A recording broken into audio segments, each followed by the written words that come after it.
Om Namah Shivaya World Raisers, welcome to part number 2 of the Glorious Ways of Shiva with Sadhguru. Now that Anita gave us a fantastic display of Durga,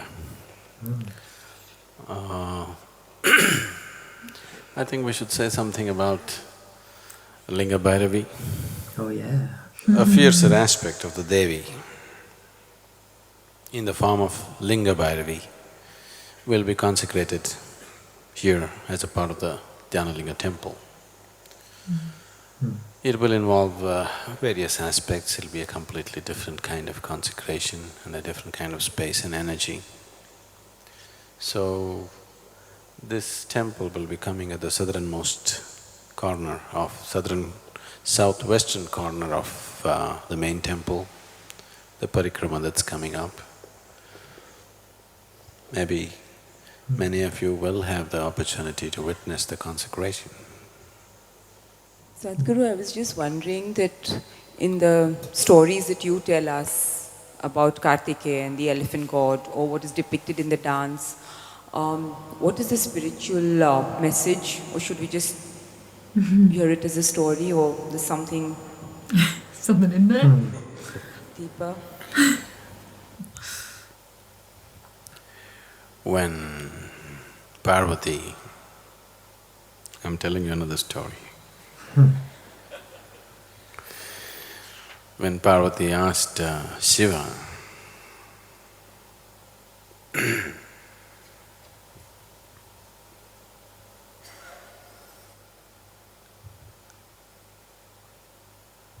of the spiritual significance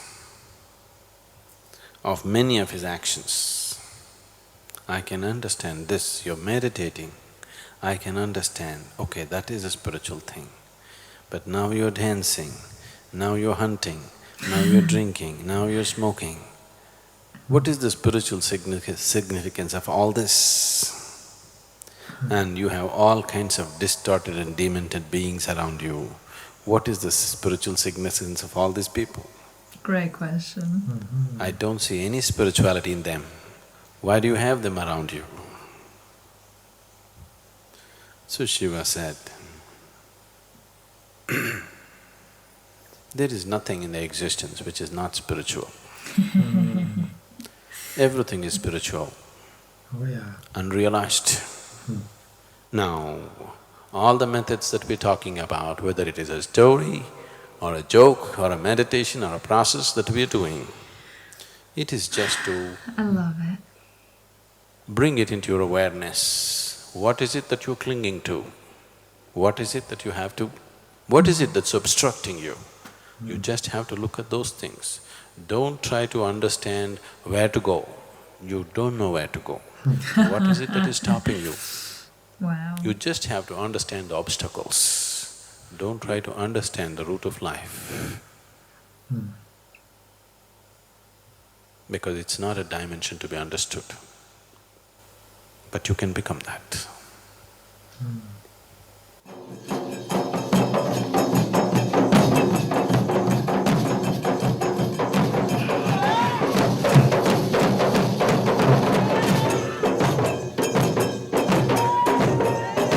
Love it.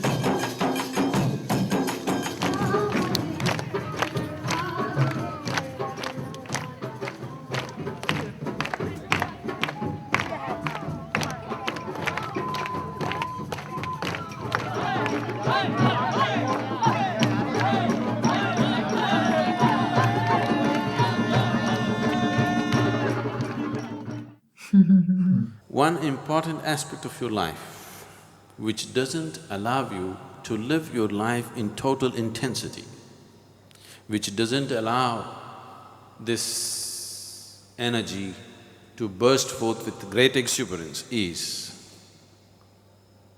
self-preservation. Self-preservation means constantly battling against death. Yes? The instinct of self-preservation means constantly battling against death. Or in other words, it is the presence of death constantly there, every moment of your life, whether you're conscious of it or not conscious of it. Every moment, the presence of death is there, which makes you restrained about everything. If death was not there, as it's been removed for you for these 7 days, What a laugh. if death was not there, you would do so many things, isn't it? You wouldn't hesitate for anything. You would jump off the mountain if you felt like it. So, tomorrow, the whole day we will spend on death. I want you intensely involved with this. I'm talking about it today so that you're prepared for it. You don't resist it. I have already given you the guarantee. 7 days, you're guaranteed. So, tomorrow you must make a huge effort to die. Okay. Keeping you alive is my business, okay?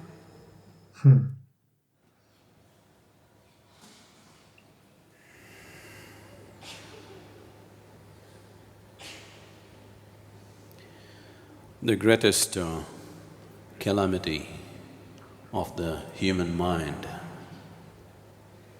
is that it is against death. Because the moment you reject death, you also reject life. Either we can refer to this process that you're right now going through as life, or we can refer to this process as death. It is happening. One day it is going to be complete.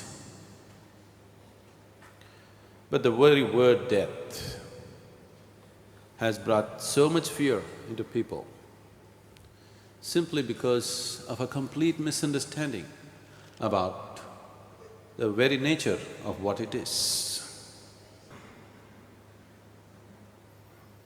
The way most people have treated their body, suppose somebody offers you a deal, you drop this old body, we'll give you a new body.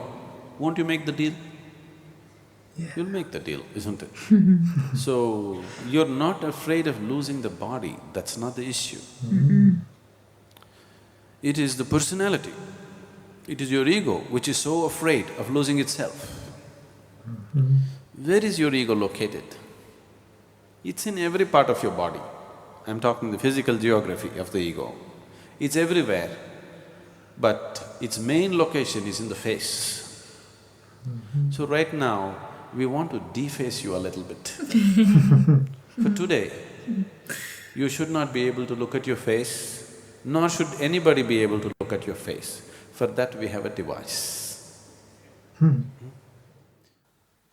it's masks or something?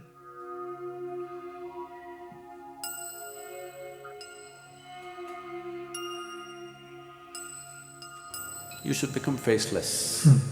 Once your ego is not a problem, then you will see death is not a problem. Sweet. It's very simple. We need to do That's that. intense. Yeah. I like it. Death is a cosmic joke. If you get the joke, Yeah. fall on the other side.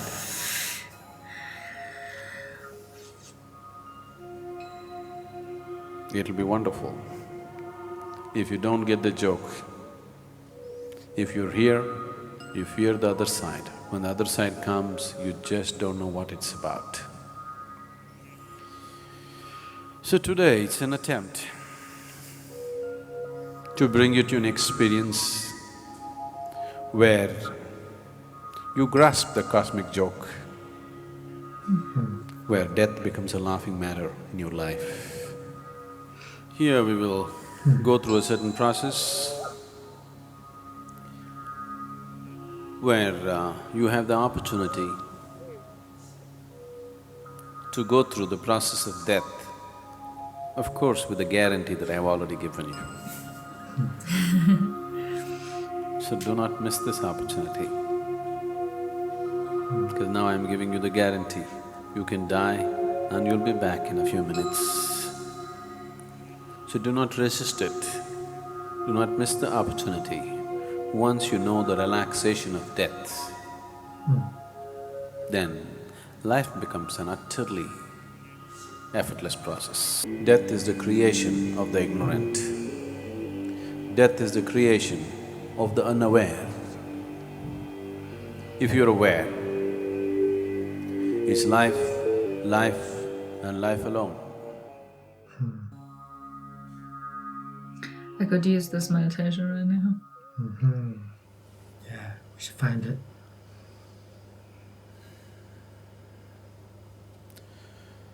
Shiva is a god who should not be named, because to name him is to limit and curtail him. At the same time, Oh, wow, that's good. the sum of his many, many names also bring out the indescribable mystery of who he is, or indescribable mysteries of what this creation is. Of his various forms, Kala or Mahakala is an important, at the same time a fierce form. As Mahakala, he is the lord of time. As Kala Bhairava, he is the destroyer of time. When we That's Shiva talk doing about that. transcendence, when we talk about spirituality, yoga, we are seeing how to go beyond the limitations of time and space. Because time and space belongs to the physical plane of the existence. Once you aspire to be spiritual, what it means is you're aspiring to be something more than the physical. Once you're something more than the physical, that means you're aspiring to be beyond the limitations of time and space. It is only the foolish, it is only the ignorant who will try to stop the process of death. The aware, the enlightened are seeing how to make death into a tremendous opportunity to move from one dimension to another. Anyway, nature is releasing you from the physical. If you do it with the right sense of awareness, that could become your ultimate liberation too. Here today, Santosh will present a certain dance piece on Mahakala. It's cool.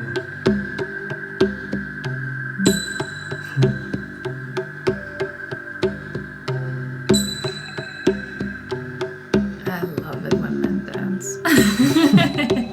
I love ballet, men ballet. Oh my God.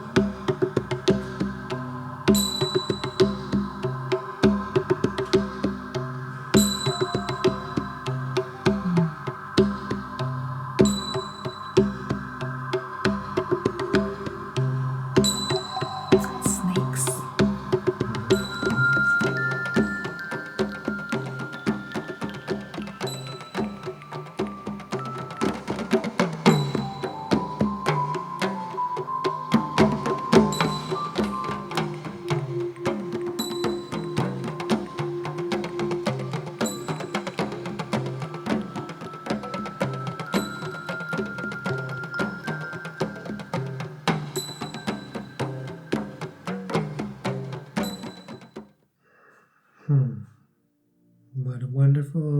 video. Yeah, I loved it. I love hearing Sadhguru speak. It's been a little while now that we're doing the Bhagavad Gita. So, yeah, it was great to squeeze this video in there. The Glorious Ways of Shiva. Of course, we love Shiva. And, just hearing the stories about, what he was teaching, right? So just expounding the truth beyond any sort of philosophical doctrine, because the truth is beyond that. It's beyond the intellect. So we can grasp onto some concepts intellectually, but ultimately we got to go beyond.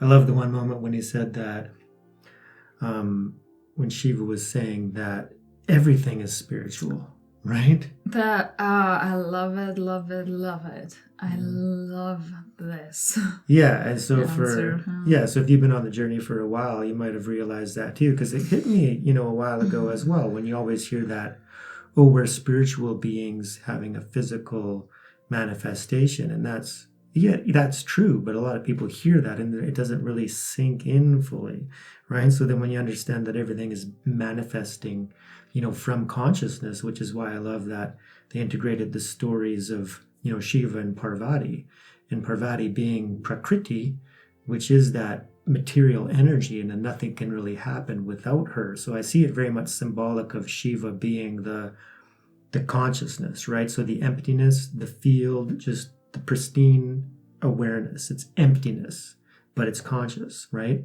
And then Shakti or Parvati is the energy, right? So the material energy that manifests as all things, and they're very much, non-dual. You can't really have one without the other in the material creation.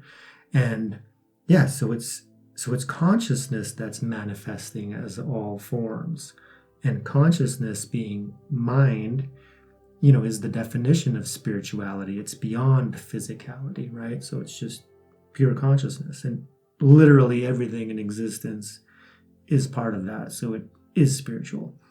So then when you talk to people who say that they're not spiritual or not into spirituality, it's just because they haven't awakened to seek that yet. So they're identified with the contents of the mind and the ego and the physical body, and they think that is who they are ultimately. And it just hasn't been awakened. But it doesn't mean they're not spiritual, because their very body and the cells and the energy that it takes to manifest the body is itself a product of the spirit, spirituality. Yeah, for me it was more, I think, meaning everything you do is spiritual. You cannot do anything that would not be spiritual, because everything is coming from the mind. Is that what you mean? Or? No, everything is source. Everything is God. So no matter what you perform with your body, speech, and mind is God. Mm-hmm. Even if there is a veil, but ultimately there is only God. Yeah. So if you work out, for example, it's why should that not be spiritual? Everything is spiritual. I mean, you can debate that. Please go and debate. But it's from one level, it's just... Yeah, so I get what she's saying. So, of course, the expression of the spiritual nature, the manifestation of all forms, it's going to be expressed on various levels of consciousness. So there could be, the lower levels of ignorance and delusion. So spirituality can manifest as, anger and rage and greed and wrathfulness and even, sloth and laziness, right? So these are the modes of material nature, right? So even Krishna's talking about it in the Bhagavad Gita. It's everything is, manifesting, as per, its nature and its qualities and whatever level it's at, right? So it's one divine play, and everything is just happening. It's the divine manifestation or appearance, of all things to the supreme consciousness.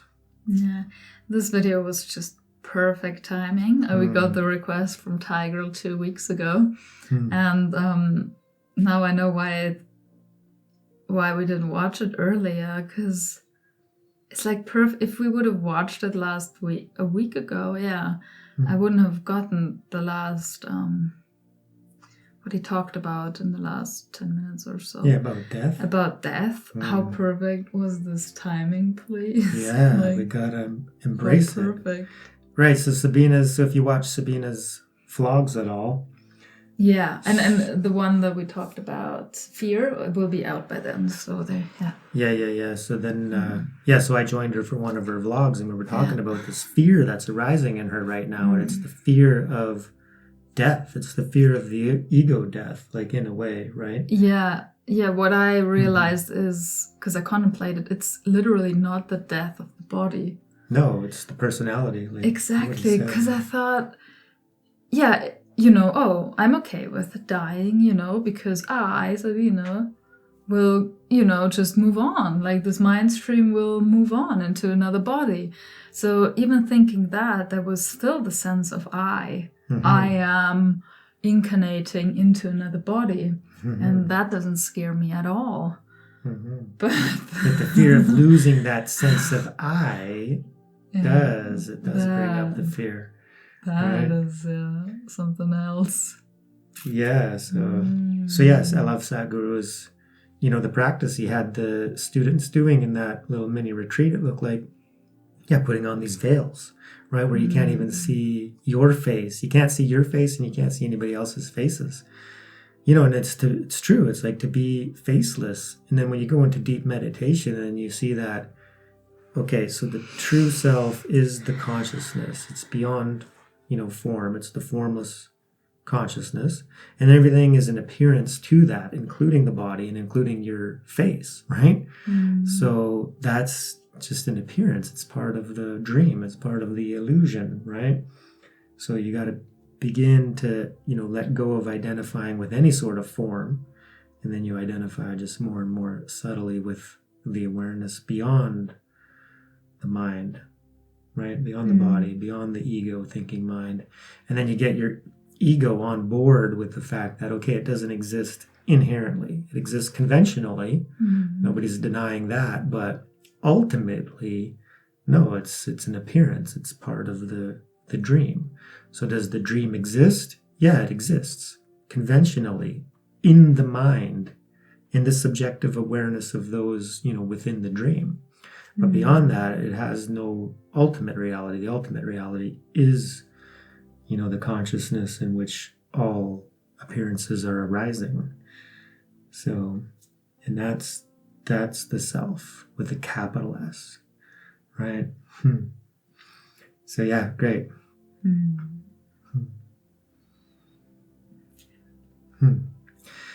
So thank you so much for joining us for this wonderful video. It felt good to get back into some Sadhguru talks. So thank you so much for the request. And we hope to see you on the next videos. Let us know what you think down in the comments.